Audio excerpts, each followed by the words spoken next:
Assalamualaikum warahmatullahi wabarakatuh. Nama saya Rizky Kandini dan saya dari kelas studi Al-Quran D. Kali ini saya akan menjelaskan tentang mukjizat Al-Quran. Baiklah, saya akan mulai. Al-Quran adalah mukjizat yang terbesar yang diberikan kepada Nabi Muhammad SAW. Di samping Al-Quran, Nabi Muhammad juga menerima mukjizat lainnya. Al-Quran diturunkan di tengah-tengah umat yang sedang mengeluh-elukan para penyair-penyair jahiliyah di wilayah Mekah dan sekitarnya. Para penyair yang mampu memenangkan sayembara syair Arab jahiliyah akan merasa sangat tersanjung karena hal itu merupakan prestasi yang sangat membanggakan di masa itu. Hasil karya pemenang syair Arab tersebut dipublikasikan di dinding Ka'bah sebagai wujud apresiasi kepada pemenang sayembara. Mukjizat Al-Quran berlangsung sejak Al-Quran itu diwahyukan kepada Rasulullah SAW. Dalam sejarah, banyak dicatat usaha-usaha orang Arab untuk menandingi Al-Quran, sebagaimana dilakukan oleh Musailamah bin Habib yang terkenal dengan nama Musailamah Al-Kadzab dari Bani Hanifah, salah satu suku terbesar di Jazirah Arab dengan wilayah domisili di Yamamah. Namun, usahanya tidak membuahkan hasil apa-apa. Mukjizat Al-Quran adalah suatu hal atau peristiwa luar biasa pada Al-Quran yang terjadi melalui Nabi Muhammad SAW. Sebagai bukti kenabiannya, yang ditantangkan kepada orang yang ragu untuk melakukan atau mendatangkan hal yang serupa. Namun, mereka tidak mampu melayani tantangan tersebut. Adapun ilmu yang mempelajari kemukjizatan Al-Quran dinamai ilmu I'jazil Quran.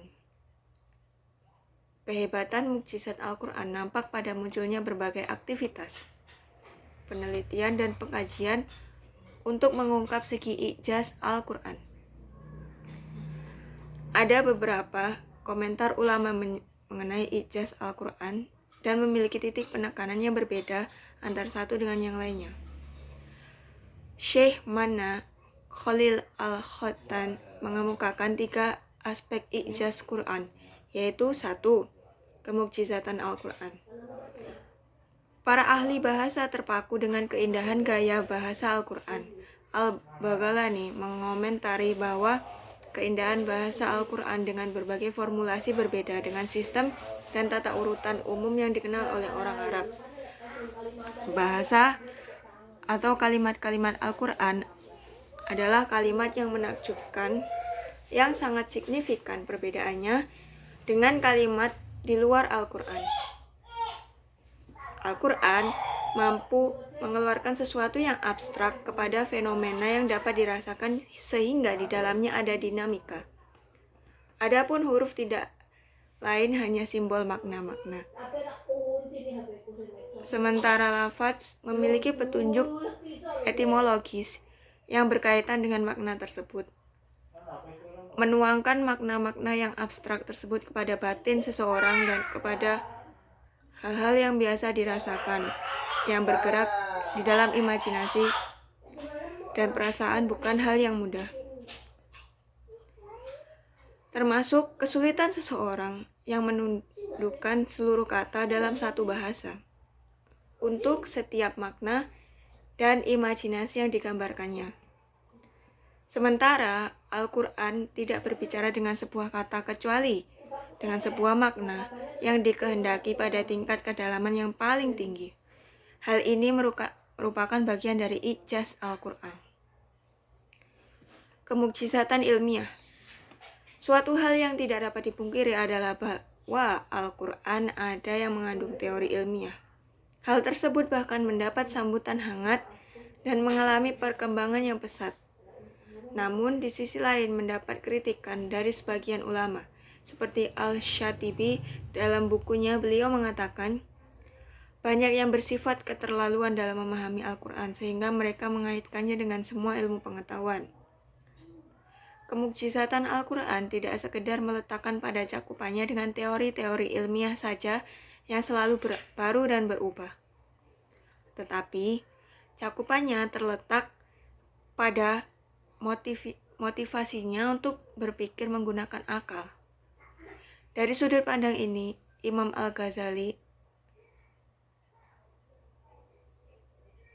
serius dalam menggalakkan penafsiran ilmiah.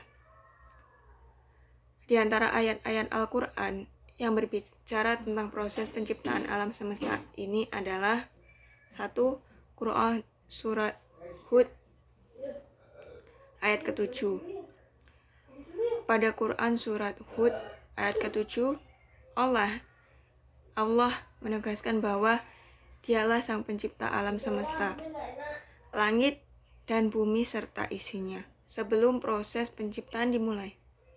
Al-Quran telah memiliki arasy atau singgasana yang berada di atas air ketika menciptakan alam semesta. Allah menguji semua manusia siapa yang paling baik dalam amalnya, dalam memanfaatkan ciptaannya, supaya mereka mendapatkan balasan atas amal perbuatan mereka. Pada permulaan ayat diawali dengan menyebutkan bahwa dalam menciptakan alam, langit, dan bumi memakan waktu selama 6 masa. Dengan rincian, 2 hari menciptakan bumi, 2 hari menciptakan segala isinya, dan 2 hari menciptakan langit dan segala isinya. Lalu kedua, ada kesatuan alam. Teori pengetahuan modern telah membuktikan bahwa bumi adalah salah satu kumpulan dari planet yang telah memisah darinya dan membeku, sehingga menyingkap sisi kemukjizatan Al-Quran. Muhammad Amin cocok untuk dihuni manusia. Teori ini didukung oleh adanya gunung yang membutahkan lahar panas. Teori ini seperti yang terdapat dalam surat Al-Anbiya ayat ke-30. Sebagai umat Islam, tentunya kita memiliki kewajiban yang besar untuk terus menjaga kitab yang agung ini. Kita harus mengajarkan kepada generasi penerus umat Islam tentang keagungan Al-Quran, sehingga rasa cinta terhadap kitab mulia ini terus abadi di hati sanubari mereka. Para peneliti telah membuktikan bahwa siapapun yang berpegang teguh kepada Al-Quran, maka dia akan berjaya dalam kehidupan di dunia ini. Hal ini tentunya tidak memandang dari agama apa dia berasal dan siapapun orang tersebut. Siapa saja mengambil pelajaran dan iktibar dari wahyu ilahi, tentu dia akan bahagia dalam hidup dan kehidupannya. Terima kasih. Wassalamualaikum warahmatullahi wabarakatuh.